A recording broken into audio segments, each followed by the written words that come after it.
नमस्कार मित्रांनो, आज आपण बोलणार आहोत 2026 मधील सर्वात चर्चेत असलेल्या चित्रपटाबद्दल, रामायण. ट्रेलर रिलीज होता सोशल मीडियावर जबरदस्त चर्चा सुरू झाली आहे.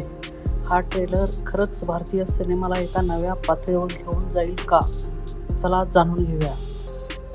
ट्रेलरमध्ये भव्य सेट्स, मोठ्या प्रमाणातील VFX आणि सिनेमॅटिक स्केल लगेच लक्ष वेधून घेतात. अनेक प्रेक्षकांनी या दृश्यभूतीचं कौतुक केलं आहे. कास्ट: रणबीर कपूर भगवान श्रीरामच्या भूमिकेत, साई पल्लवी माता सीता गीताच्या भूमिकेत, यश रावण यांच्या भूमिकेत. विशेषतः यशचा रावण अवतार अनेक प्रेक्षकांना प्रभावी वाटला असून सोशल मीडियावर त्याची मोठी चर्चा आहे.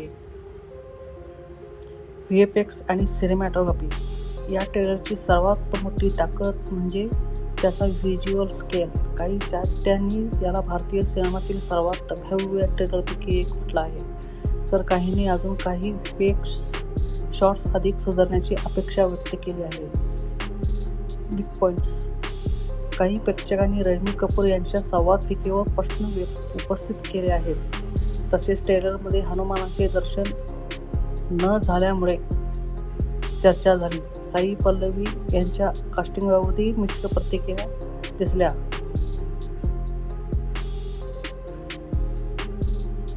आदिपुरुषनंतर प्रेक्षकांच्या अपेक्षा खूप वाढल्या आहेत.